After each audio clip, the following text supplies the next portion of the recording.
Čau! Mans vārds ir Jākaps, un kopā šodien ar Lauri, Georgu un Aleksandru pagatavosim to, kas garšo visiem. Tātad, Lauri, ko mēs gatavosim? Tu redzi, es redzu divas jaukas produktu kastes, un šīm produktu kastēm un sastāvdaļām ir viens vienojošs nosaukums – ēst prieks. Tieši tā. Ja? Daram tā, krāmējam ārā produktus un skatāmies, ko mēs varam pagatavot. Kā tu domā, Georg, ko mēs ar tevi kopā varētu pagatavot? Tortillas? Tu gribi? Jā. Tad darīsim to. Jākap, ko jūs gatavosiet? Es pat nejautāšu, ko mēs gatavosim, jo es zinu, ko mēs gatavosim. Es jau redzot, vismaz te ir pēc produktiem itāļu klasika spaghetti meatballs. Nu, paskatās. Jā, spaghetti ar gaļas bumbiņām un tomātu mērci, mazliet salu krējumu. Parādīšu arī šitādu mēs taisam citreiz stenīcā ēdienu. Saka, lūdzu, vai bērni mūsdienās ēd svaigus sīpols vai ne? Tā kā mums bija skolā, jāpagaršo, kā garšo, un mums ar Aleksandru garšoja vispār. Jākap, mēs šodien gatavojam no produktiem, kas ir ēst prieks produkti. Kas tie par produktiem ir? Mums ir lieliski atbalstītāji, kas palīdz slimnīcā, bērnslimnīcā ar produktu ziedošanu. Citreiz grūti atcerēties, un tad saka, smiltenes piens, mums ir Latvijas maiznieks, Rēzines gaļas kombināts, ezerkauliņi, Mārupas siltumnīcas, Alpro un Baltikovo, protams. Kāpēc mēs divus veidu gaļas liekam?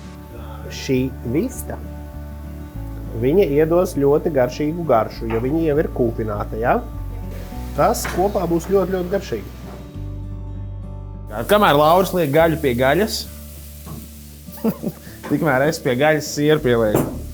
Ļoti svarīgi, kārtīgi, lai ir viss vienmērīgi izmaisījies. No skatu tev būs tagad svarīgs uzdevums. Tev vajadzēs rīvēt. Svarīgs uzdevums. Ne mazāk svarīgs. Saslapjam rokas un ņemam un rulējam. Saka, lūdzu, Jākap, kāda tad ir atbalstītāju tā lielā nozīme šajā kustībā ēst prieks? Uzsvers vārds liela nozīme. Tik tiešām tā ir liela nozīme, ka viņi ir, ka viņi palīdz, jo tam bišķi brīvākas rokas kā pavāriem arī gatavot to ēdienu ir patīkami, ka tu nodrošini ar labiem produktiem. Tavu svarīgs sastāvdaļa no tā ikdienas darba tomēr pavāram. Un tad, ja tev ir labs produkts, tad tev arī patīkami pašam strādāt. Ja tev ir prieks ir pagatavot to ēdienu. Ja? Triks, kā dabūt spaghetti ātrāk ārā.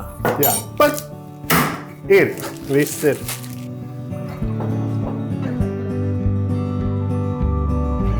Lai dzīvo, čin. Aiziet. Beram iekšā, sākam laika atskaiti. Bērnu slimnīca. Kas ir tie produkti, kuri tiek gatavoti visbiežāk, kas garšo bērniem? Jā, viss, protams, absolūtā klasika. Tas ir Makaroni. Makaroni. Jā. Protams, makaroni, pankūkas. Ko es katru reizi vienmēr man jautāju šo jautājumu, un es saku, par ko es biju ļoti pārsteigts visus šos gadus, ka bērniem ļoti labi aiziet griķi. Jā. Griķis, jā, kaut kā mīl tie bērni tos griķis. Kā ir visi džeki griķiem? Garšo. Jā, iet iekšā, redz kā. Jūs jau tur formējat, ja? Tagad mēs sāksim formēt. Uzliekam. Kur mums ir makaroniņi. Mums šodien tiešām bija liela komanda, un ēst prieks patiesībā šodien pārvērtās par gatavot prieku. Pareizi? Jā. Mums viss izdevās? Jā. Diezgan ātri, pareizi? Diezgan. Ļoti ātri. Salīdzinoši, jā. Jūs esat liela maleči. Un, Jākap, es tev varu arī kamerā pateikt, un visai Latvijai tev liela paldies, ka tu uzņemies šādu pienākumu darboties ar mums vissvarīgākajiem, kas ir mūsu jaunatne, un rūpējies par viņu veselību. Gods arī strādāt bērnslimnīcā, godīskot. Un noteikti ne viss paldies ir man. Viss paldies arī aiziet lielākais visai komandai. Tā kā mēs varam pavārt arī mūsu pavāriem bērnslimnīcas un pateikt paldies par garšīgiem ēdieniem, kā arī pieliek roku. Tā kā.